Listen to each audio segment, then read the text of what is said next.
The Elephant's Child by Rudyard Kipling. Long ago, the elephant had no trunk. He had a short nose the size of a boot. One elephant's child one day asked so many questions.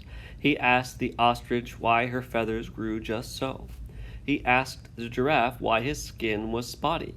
He asked the hippopotamus why her eyes were red. He asked questions about everything. One fine morning, this elephant's child asked a new question. He asked, "What does the crocodile have for dinner?" The animal said, "Hush." Later, he saw a bird sitting in the middle of a bush. "I want to know what the crocodile has for dinner," he said. The bird said, "Go to the river and find out."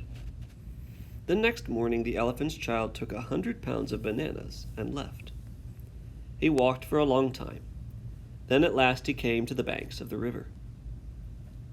The elephant's child had never seen a crocodile, and he did not know what one was like. The first thing that he found was a snake curled around a rock. "Excuse me," said the elephant's child, "but have you seen a crocodile?"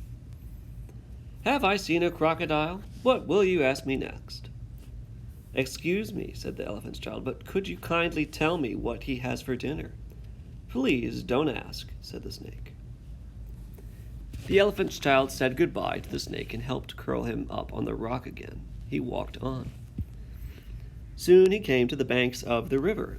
He stepped on what he thought was a log of wood, but it was really the crocodile. "Excuse me," said the elephant, "have you seen a crocodile?" "Come here, little one," said the crocodile. "Why do you ask such a thing?" "Excuse me," said the elephant. "No one will tell me what their crocodile has for dinner." "Come here, little one," said the crocodile. "I am the crocodile." Then the elephant's child kneeled down on the bank and said, "You are the very person I have been looking for. Will you please tell me what you have for dinner?" "Come here, little one," said the crocodile. "I will whisper." The elephant's child put his head down close to the crocodile's mouth. Snap!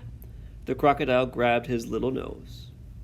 "I think," said the crocodile, "today I will eat the elephant's child." The elephant's child said, "Let go! You are hurting me." Then the snake hurried down the bank. He said, "Pull!" The elephant's child pulled and pulled and pulled. His little nose began to stretch. The crocodile jumped into the water. He pulled and pulled and pulled. The elephant's child's nose kept stretching. He pulled and pulled and pulled.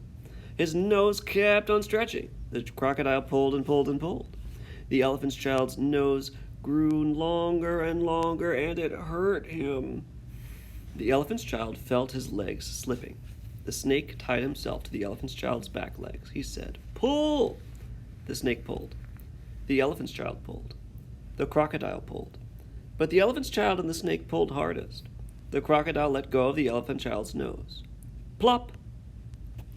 The elephant's child sat down. He said, "Thank you," to the snake. Next, he wrapped his nose in a banana leaf and put it in the river to cool. "What are you doing that for?" said the snake. "Excuse me," said the elephant's child, "but my nose is badly out of shape. I'm waiting for it to shrink." "Then you will have to wait a long time," said the snake. The elephant's child sat there for 3 days, but his nose never grew any shorter. The crocodile had pulled it into a trunk, just like all elephants have today. A fly stung the elephant child on the shoulder. He lifted up his trunk and hit the fly. "Advantage number 1, said the snake. "You couldn't have done that with your old nose. Try and eat a little now." The elephant's child used his nose to pick some grass. "Advantage number 2, said the snake. "You couldn't have done that with your old nose. Don't you think the sun is very hot here?" "It is," said the elephant's child.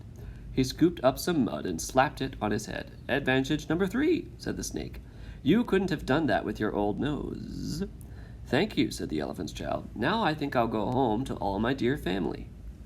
One dark evening he came back to his home. "What have you done to your nose?" said his family. "I got a new one from the crocodile," said the elephant's child. "I asked him what he had for dinner, and he gave me this to keep." "It looks very ugly," they said. "It does," said the elephant's child, "but it's very useful." His family decided to get new noses from the crocodile. Ever since that day, all elephants have trunks, just like the trunk of the elephant's child.